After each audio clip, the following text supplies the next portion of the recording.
Buenas, en esta ocasión conociendo a los clubes del fútbol paraguayo, en esta edición de esta sección del canal, hablaremos del Sportivo Luqueño, el Chanchón, el Auriazul, el Cureluque como es conocido, este cuadro de la ciudad de Luque que se lo conoce también como la República de Luque por la cantidad de aficionados que se identifican con el club, es decir, sería el 80 o 90% de la población de Luque que es hincha del Sportivo Luqueño, y hoy estaremos hablando sobre su historia y los títulos locales que logró en primera edición del fútbol paraguayo.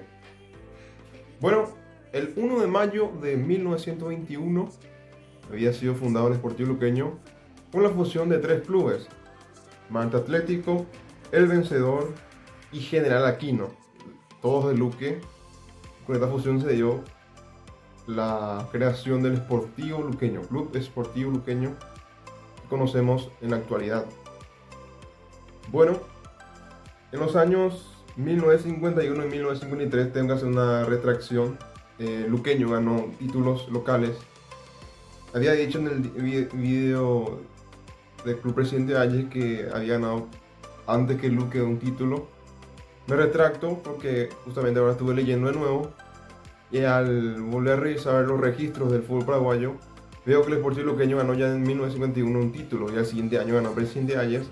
Es decir, que Luqueño fue el sexto equipo que ganó el título de la primera edición del fútbol paraguayo.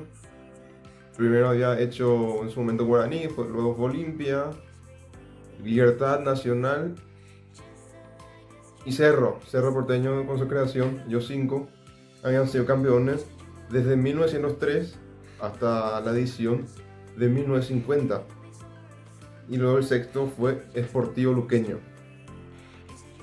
Algunas figuras que jugaban en el Sportivo Luqueño o surgieron de allí fue Julio César Romero, Romerito, que fue figura del Fluminense de Brasil, de Río de Janeiro, y también jugador del Barcelona de España, uno de los grandes clubes europeos y mundiales.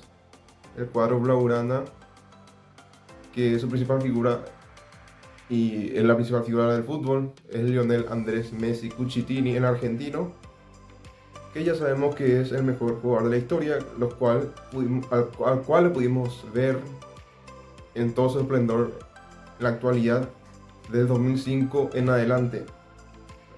Nos ha mantenido en la elite, al igual que Cristiano Ronaldo dos Santos Aveiro, el portugués.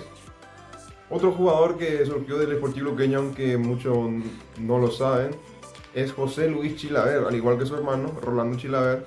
Solo que José Luis Chilaver fue uno que marcó época para la selección paraguaya y también para Vélez, y había debutado como arquero muy joven, a la edad de 16 años, y luego fue a Guaraní, y de Guaraní fue a San Lorenzo antes de irse a Vélez. Había ido primeramente a España, al Zaragoza, luego fue a Vélez, de allí fue al Racing de Estrasburgo de Francia, y luego se fue un poco al fútbol uruguayo, y volvió para retirarse a Vélez en el año 2006, y allí tuvo su despedida triunfal el arquero paraguayo José Luis Chilaver, que tiene 3 guantes de oro dado por la IFFHS. Otros jugadores que podemos recordar del plantel 2007, y me van a decir por qué no se cuenta el 2007 el título del Sportivo Luqueño.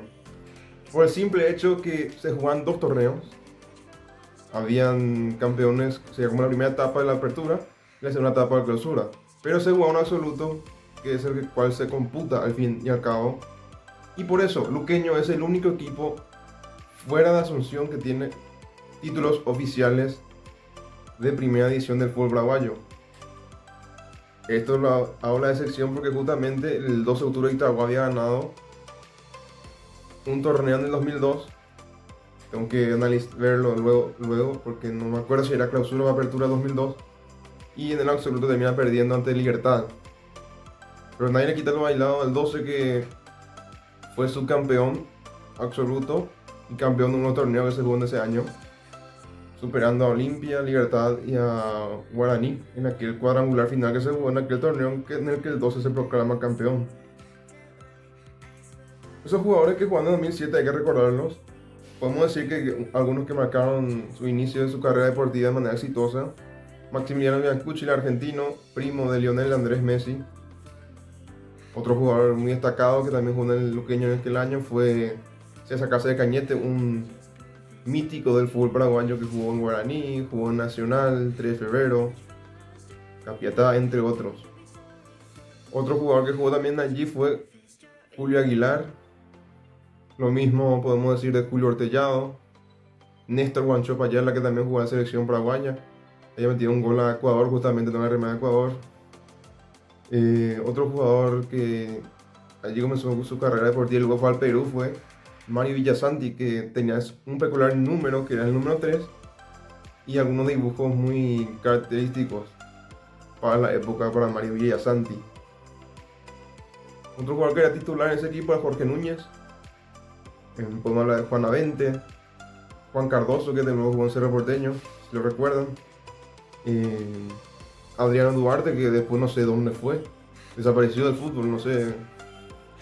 Su mejor temporada fue en el Sportivo Luqueño, entre otros jugadores que podemos mencionar para el cuadro del Sportivo Luqueño, que su mejor actuación internacional fue en el año 2015 de la mano de Eduardo Rivera, técnico en aquel momento del Sportivo Luqueño, y de no ser por un fallo de Marcelo, no se me viene ahora el nombre, Báez, puede haber jugado la final de la Copa Sudamericana de aquel año.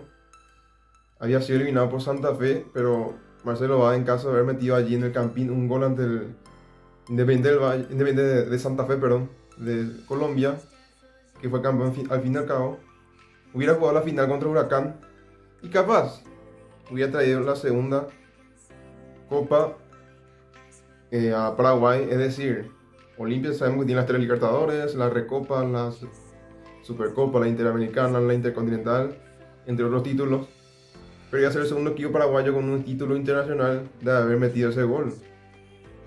Pero hablamos de suposiciones, capaz no hubiera pasado eso, pero terminó siendo clave ese fallo, al igual que el siguiente año Cerro Porteño, con errores claves. Raúl Cáceres haciendo un penal tontísimo, el Liga Nacional con 10 hombres, bajo una lluvia, Cerro Porteño iba ganando. En los últimos minutos hace una falta tonta cerca de la raya y termina haciendo un gol inoportuno que termina por decretar la victoria, o sea, el empate del Atlético Nacional, que fue clave para pasar a la final de aquella Libertadores Sudamericana, perdón, ante el Chapecoense. Si Cerro pasaba ese partido, el Chapecoense no iba a viajar en avión, no iba a haber ese accidente. El Atlético Nacional no iba a dar ese título benéfico al Chapecoense.